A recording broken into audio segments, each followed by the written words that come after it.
right, Betsy, we have to get serious because there are tornado watches, right, in effect for some areas. Watch versus warning, very important thing to remember. Tornado watch means we have the conditions in place. Warning means it's happening. But we do have severe thunderstorm warnings that are happening right now. And this is all out to the west of greater Cleveland. There's a severe thunderstorm warning that includes the city of Ashland, where we just got a report into the National Weather Service of dime-sized hail falling. That would then clip into the northwestern corner of Wayne County, and then you also see Medina County is under a severe thunderstorm warning. We also have a little bit more imminent warning in Richland County. This is a pretty hefty storm that is coming in to Richland County right now from the Bucyrus area, moving at about 40 miles per hour or so. So this is going to come right towards Shelby, down to Ontario, the city of Mansfield, also up toward Plymouth, and then farther to the east, eventually toward Bailey Lakes and Nova and those areas farther into portions of Ashland County. You see, we just had a tornado warning issued west of Richland County. So this is all part of this line that is starting to come in, and it is definitely the southern flank of this line that is the most potent.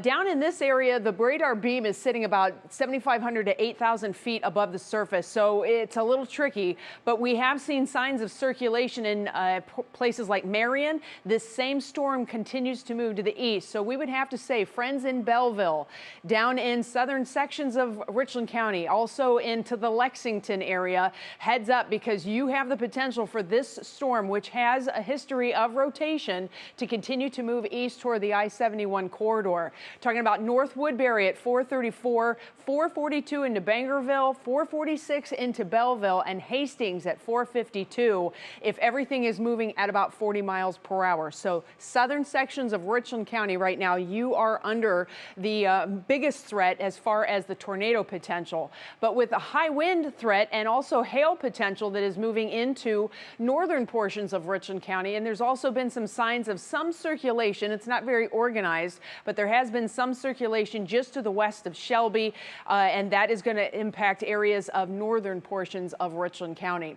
Let's go over to Ashland County now. This is that cell that we were just talking about that has the potential of producing some dime-sized hail. We'll put on our hail product here and show you the latest on that. It does not look like this is a significant signature as of right now. We would see a lot of colors in a big blob sitting here, but that is not the case. And of course, in this situation where we have not only severe weather threats like wind and hail, but we also have a chance that these could be spinning, we take a look at the velocities and we can tell you there is not a lot of spin organized right now in Ashland County. That is some good news, but we probably have some pretty potent thunder, lightning, and rain that is coming down, as well as the possibility of some higher wind gusts.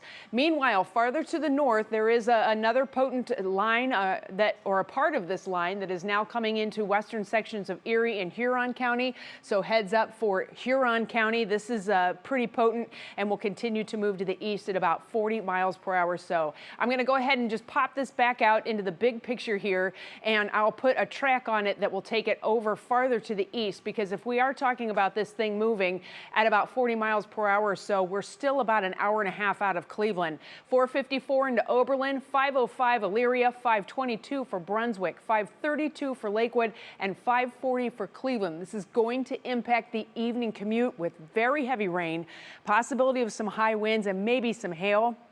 We're keeping, obviously, a very close eye on it. So as the line continues to move east, this is where Anthony is going to take you hour by hour through the rest of the evening. Anthony? Yeah, Betsy, I have to say guidance is pretty much lining up with what you just saw or just showing on radar. So that is what we have for 4 o'clock hour. Advance the clock for 5 o'clock. It's right on top of the I-70 corridor. So again, for Cleveland Metro, Akron, down to the south, again, be on the lookout for these stronger thunderstorms to make its way in your neck of the woods. But again, the stronger winds, heavy torrential downpours, that's likely for your evening drive. 6 o'clock is west of the metro. 7 o'clock is crossing over the state line into Western Pennsylvania. Things are quieting down by the time we wrap up your Thursday night, or Thursday morning right into midday with partly cloudy skies. Now, as we go throughout time with your 7-day outlook, we're looking at mid-60s for tomorrow. Slight cool down on the way for Friday with morning rain. Then a real cool down for this weekend.